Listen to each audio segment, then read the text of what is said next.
Next, we're going to talk about hand washing. So aseptic hand washing is very important. Like stated before, it is more than just a general basic hand wash. So the techs will wash their forearms and hands using an appropriate antimicrobial agent, following a specific sequence.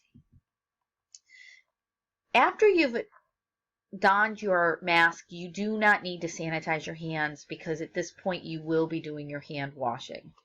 Now, with the aseptic hand washing, you have to pay special attention to areas that may have multiple microorganisms. So that includes underneath your fingernails and in the creases of the skin. And one of those areas is around the inner part of your wrist. And a lot of people kind of overlook that. But also in between your fingers is another area that we need to make sure that we're cleaning properly. Learning this process is critical because, like I've stated before, most of our contamination is touch contamination. So the proper sequence, the following situations for completing hand washing. So when do you need to wash your hands? Because there are occasions when you can just use your IPA foam sanitizer. So when you need to wash it is when you first come into the sterile compounding area. So basically when you're starting your shift or anytime you re-enter. So if you've taken a break, if you've gone to the restroom, if you've had lunch, or if you've just gone out and maybe helped put away an order that's come in from your wholesaler, or you've run something to the floor. So if you sneeze or cough, then you should have proper hand washing. After a major contamination. So if you have a needle stick, if you're bleeding, or if you've cut yourself when opening an ampule, you'll have to go back and complete a aseptic hand washing. Or if you've had a spill that's greater than 5 milliliters. So we'll look at what a 5 milliliter spill looks like so we can put that in perspective. Also, after the hand touches any item that's obviously contaminated. If you pick something up off the floor, if you touch the garbage or remove a garbage bag, if you touch the sharps container or move a sharps container, or if your hands are dirty. So the hand cleanser, there's different types of hand cleansers, so identifying which one is appropriate for compounding is important. Now, it's also important because of the antimicrobial component that facilities change their hand cleanser on occasion so that we don't get resistance. So we want to have a variety of different things so we don't have that resistance. So some of the different kinds of hand cleansers that are available: chloroxanol is effective. It's common agent that we use for aseptic hand washing. Chlorhexidine gluconate is also an appropriate cleansing agent, so we can interchange those. Isopropyl alcohol, either in rinses, gels, or foams, are usually used prior to donning or in between to sanitize. If we have some minor contaminations, such as touching pens or calculators or putting the label onto an IV bag, or if we have to adjust our eyeglasses, we would want to sanitize in between. Iodophores, which include povidone iodine, they're antimicrobial properties, but they irritate the skin. So most often, these are used topically if there's nothing else available. Triclosan is used in household soaps, but it's not appropriate in the pharmacy for aseptic hand washing. It's okay for just a general hand wash, basic hand wash. Now, there is some things, a lot of today you see advertisement of reducing the use of triclosan in many of these products. So in some situations, you have to clean your hands or your sterile gloves with foamed IPA.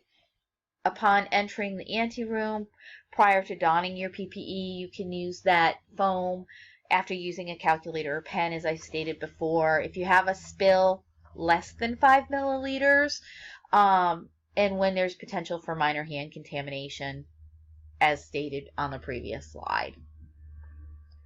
All right, questions.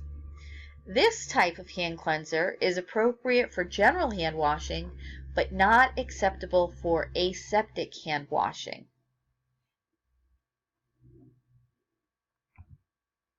And that would be triclosan. All right. A hand washing procedure that is more stringent than basic hand washing is called this. That would be aseptic hand washing. All right, now some additional questions.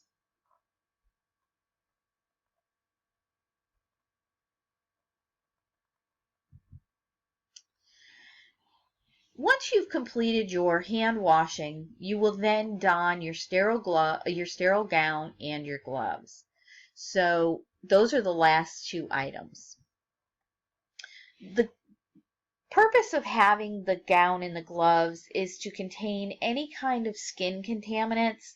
So basically, we shed skin cells, about 1 million cells every hour. And these cells can have microorganisms on them, which can contaminate sterile products and compromise our patients in the hospital. So an IV tech who has aseptically cleansed their hands, they place inside of sterile gloves to compensate for two possible scenarios. Because you think, okay, well, I washed my hands. Why do I need gloves? If there's different things that could happen, like if the glove is ripped or punctured by needle or glass shards, or the growth of microorganisms on poorly cleansed hands that get enclosed in a warm, moist environment, great for bacteria to reproduce. Now, these microorganisms can actually come through gloves. Gloves have what are called micropores, so little tiny, tiny, tiny holes in the plastic. And then the other thing is we need to also be aware of that. Not only could we, if we didn't properly wash our hands, that a contaminated hand could have something seep through the micropores and contaminate our product, but if we spill things on our gloves, that they could seep into and be absorbed into our skin. So we layer attire so that it's appropriate for the warmth level, for comfort, and for practicality. We, of course, should have clean scrub uniforms on. We need to use sterile, lint-free disposable gowns or a gown that has been freshly laundered and sterilized by the hospital's laundry department. So there's certain criteria for those types of gowns. In most facilities, we will use a disposable gown. It should completely cover the front of the technician, have a secure neck closure or a tie in the back, and fit snugly around the wrists so that none of our potentially contaminant skin cells or improper hand washing could expose out to the patient. So we want to completely contain. Now, the comfort layer is important. Most of your IV rooms have to be at least 68 degrees or lower.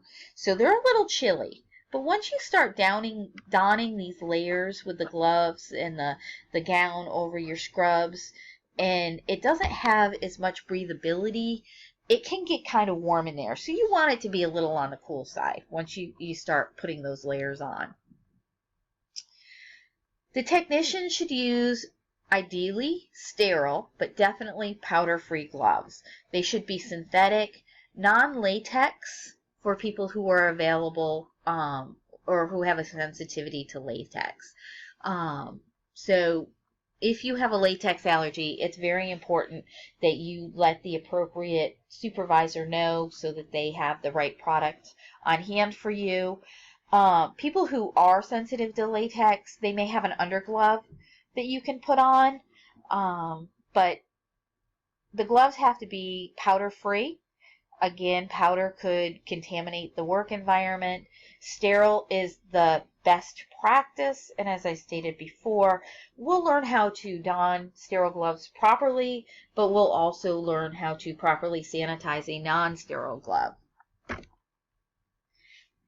As a general rule, the size 6 gloves are small, 7s are mediums, 8s are large. They should be close fitting and allow you dexterity so you can move your fingers around, not so tight that they cut off your circulation or cause discomfort.